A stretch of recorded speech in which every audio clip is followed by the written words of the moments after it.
तो दोस्तों, भारत और कनाडा के बीच में संबंध खराब हो चुके हैं और भारत ने कनाडा का वीज़ा भी रद्द कर दिया है। भारत से कनाडा से कोई भी भारत में आ नहीं सकता।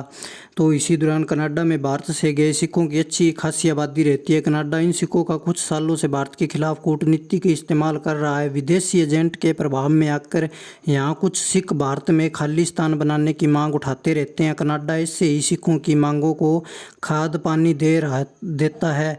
लेकिन इस बार कनाडा में कई सालों से रह रहे एक पंजाबी नेता इसी देश में खालिस्तान बनाने की मांग उठाकर बाजी पलट दी है और ट्रूडो को फंसा दिया है। भारत में खालिस्तान की निगारी को हवा देकर भड़का रहे कनाडीय पीएम जस्टिन ट्रूडो अब अपनी ही कूटनीति में फंसते नजर आ रहे हैं। ट्रूडो से कनाडा में रहने वाले एक प्रभावशाली पंजाबी नेता ने ऐसी मांग की है कि जिसका जवाब देने उनके लिए आसान नहीं होगा। ये मांग इसलिए भी मायने रखता है क्योंकि इसे कनाडा में सालों से रह रहे एक प्रभावशाली पंजाबी शख्स की ओर से उठाया गया है। कनाडा स्थित ब्रिटिश कोलंबिया के प्रीमियर और पंजाबी मूल के भारतवंशी उज्जवल दोसांझ ने कहा है कि अगर कनाडा में सिखों का एक छोटा सा समूह खालिस्तान चाहता है तो उन्हें अल्बर्टा या फिर सस्केचवान में सिखों के लिए खालिस्तान बना देना चाहिए। अल्बर्टा और सस्केचवान और दोनों ही कनाडा के वैसे राज्य हैं जहां भारत से आए सिखों की आबादी अच्छी खासी है। अंग्रेजी अखबार इंडियन एक्सप्रेस को दिए इंटरव्यू में उज्जवल दोसांझ ने कहा है कि भारत और कनाडा को वार्ता की शुरुआत करनी चाहिए। उन्होंने कहा है कि वैसे कनाडाई जो खालिस्तान की मांग कर रहे हैं वो भारत को तोड़ने नहीं जा रहे। भारत के सिख खालिस्तान नहीं चाहते। मैं इस साल की शुरुआत में मई में पंजाब में था और मैं इसकी पुष्टि कर सकता हूं। तो फिर भारत को इन नारेबाजों की इतनी चिंता क्यों होनी चाहिए।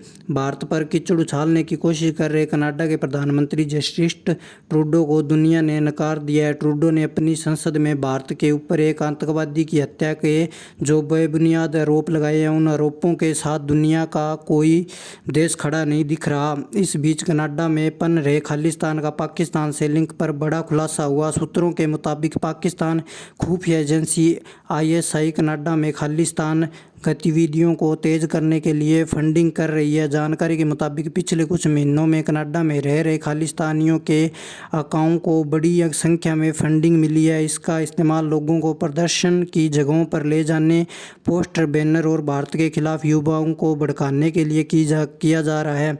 यहाँ पर भारत से पढ़ने के लिए जाने वाले छात्रों को साजिश में शामिल करने के लिए प्लान भी तैयार किया जा रहा है।